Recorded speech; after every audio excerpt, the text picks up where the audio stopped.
নমস্কার, কেমন আছো তোমরা সবাই? আমি খুব ভালো আছি। আজকে গিয়েছিলাম আরামবাগ দক্ষিণ বাদলকোনা মায়ের পুজোতে। দেখো, মায়ের দর্শন যথারীতি আমি পেয়েই গেলাম, তোমাদেরকেও দিয়ে দিলাম। তো এই মায়ের মহিমা তোমাদের কিছু বলি। এই ঠাকুরটা সদ্য কালার হয়ে আসে, যেখান থেকে আসে সবাই মাথায় করে নিয়ে আসে ঠাকুরকে। আর সবাই কিন্তু টাকার মালা পরাতে পরাতে আসে। তোমরা দেখতেই পাচ্ছ এখানে টাকা গোছ করছে। টাকার মালাগুলো দেখো, দেখিয়ে দিলাম। তো আমি যেহেতু আগে যেয়ে পৌঁছাতে পারিনি, সেই জন্য আমি সেটা ভিডিও করতে পারিনি। ওটা আমি লাস্টে ভিডিও একটা দিয়েছি, তোমরা দেখে নিও যে কীভাবে মাকে ঠাকুর মালা পরিয়ে নিয়ে আসছে। তো আমি এখানে মায়ের সাথে গেছিলাম আমার বোঝাপড়াগুলো কমপ্লিট করতে। আমি সেটা আগে করে নিই, তারপর তোমাদেরকে বলছি।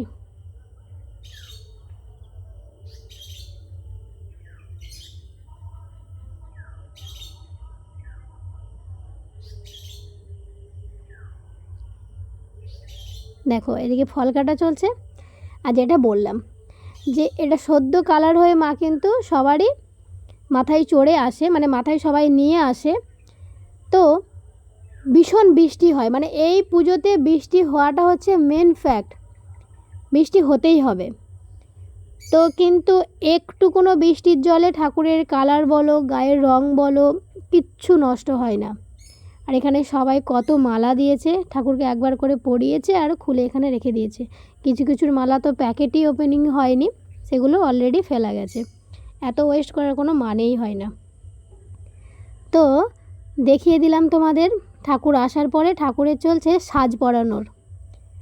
আর এখানে দেখো ভক্তি ভরে একজন ভক্ত প্রণাম করছে। হয়তো মাকে খুবই ভালোবাসে, সেই জন্য এত ভক্তি নিয়ে প্রণাম করছে। দেখো,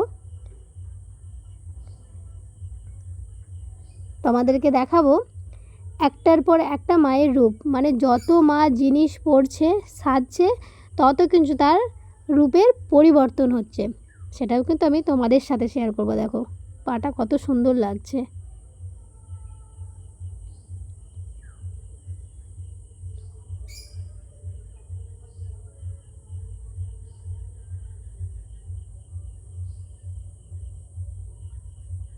মনে হচ্ছে পা দেখেই মন ভরে যাচ্ছে, এত সুন্দর লাগছে পাটা না। তো আমার খুব উৎসাহী ছিল যে এই মুকুটটা পরানোর পর ঠাকুরের রূপটা কেমন আসে, মানে কতটা সুন্দর আসে সেটা দেখার জন্য। তো আমি অলরেডি তো দাঁড়িয়েই ছিলাম। শেষমেশ ঠাকুরের মুকুট পরানো হচ্ছে। দেখো, ওয়াও, কত সুন্দর দেখতে লাগছে, মানে রাজ মুকুট যেটাকে বলে। আর মুকুটের কাজটা দেখেছো কত সুন্দর, মানে নিখুঁতভাবে সাজানো হয়েছে মুকুটটাকে, কত সুন্দরভাবে বানানো হয়েছে।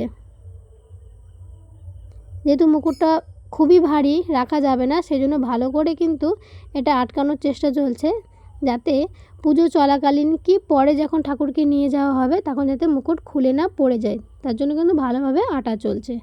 দেখো, মুকুট পরার পরে মায়ের রূপ কিন্তু অন্য রকম হয়ে গেছে। যেটা তোমাদেরকে আমি প্রথমেই বললাম যে একটা একটা করে মা জিনিস পরছে, আর মায়ের কিন্তু রূপ একটা একটা করে চেঞ্জ হচ্ছে। দেখো, এরপর মালাগুলো কিছু পরিয়ে নিচ্ছে, নাহলে কিন্তু পরের সাজটা ঠিকঠাক কমপ্লিট করতে পারবে না। ওই জন্য একটার পর একটা মালা পরিয়ে নিচ্ছে।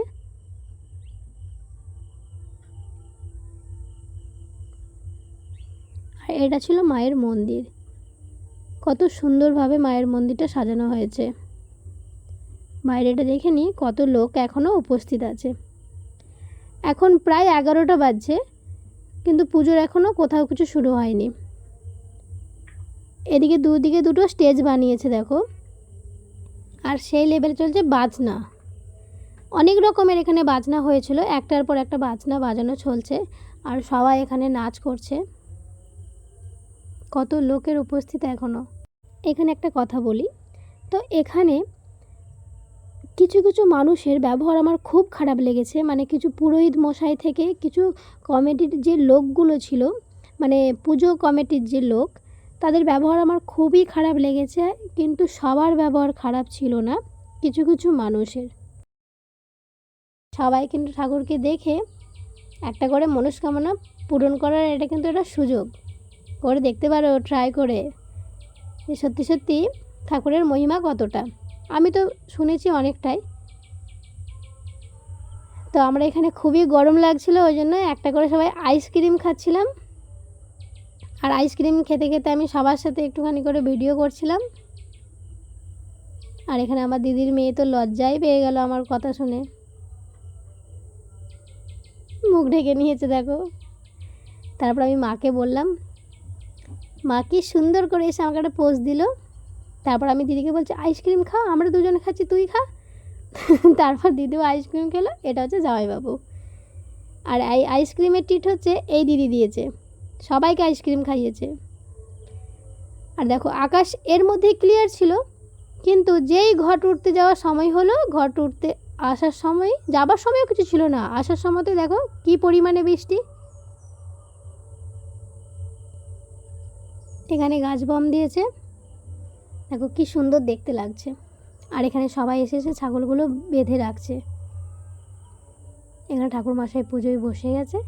আর এখানে আরেক ঠাকুরমশাই কি সুন্দর পদ্ম ফুলগুলো ফুটিয়ে ফুটিয়ে হেল্প করছে, মানে ঠাকুরমশাইকে হেল্প করছে। আমরা এখানে বসে আছি গেটের বাইরে, কারণ গেটের ভেতরে যাওয়ার যেহেতু পারমিশন নেই, আর শুধুই গেট বন্ধ করে দিচ্ছে। কিন্তু ওটাকে অনেক কষ্ট করে একটু একটু করে খুলে একটু করে ভিডিও করার চেষ্টা করছি। দিয়ে বসে থেকে থেকে বোর হয়ে যাচ্ছিলাম, ভাবছিলাম কি করব। তারপর দেখলাম পুজো হচ্ছে ঠিকই, কিন্তু সেভাবে কোনো ধূপও জ্বলছে না আর ধুনোও জ্বলছে না। তো ভাবলাম কি করা যায়, কারণ সময়টা কাটাতে হবে, সকাল পর্যন্ত বসে থাকতে হবে না। তাই এখানে দিদি আমি দুজনে মিলে ধূপ ধুনো দিতে শুরু করলাম। যেহেতু ধুনোর কিছু ছিল না, ওই জন্য ধূপের প্যাকেটকে কেটে ধূপগুলোকে ভেঙে ভেঙেই ওটা আগুন বানিয়ে ওটাই ধুনো দিচ্ছিলাম। এখানে ঠাকুরের এত মহিমা হলেও আমার কিছু কিছু জিনিসের গাফিলতি দেখতে পেলাম, যেমন ধূপ ধুনো বলে কোনো জিনিস নেই। আচ্ছা, কেউ শঙ্খ বাজাচ্ছিল না। দেখো মায়ের রূপ দেখো। এখানে এমনি ঠাকুরের যা সোনার জিনিস ছিল, এমনি সাজের ছিল, সমস্ত কিছুই পরিয়ে দিয়েছে। আর এখানে দিদি যত ধূপ ছিল সব ধূপকে জ্বালিয়ে দিচ্ছে দেখো। ধূপ ধুনোর ধোঁয়ায় চোখ তাকাতে পারছি না, চোখ পুরো জ্বলে যাচ্ছে।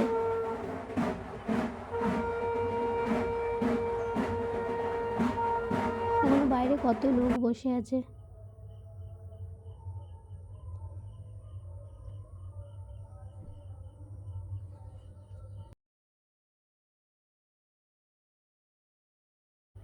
এখানে বলি হওয়ার জন্য সমস্ত ছাগলগুলোকে স্নান করিয়ে পুজো করানো চলছিল।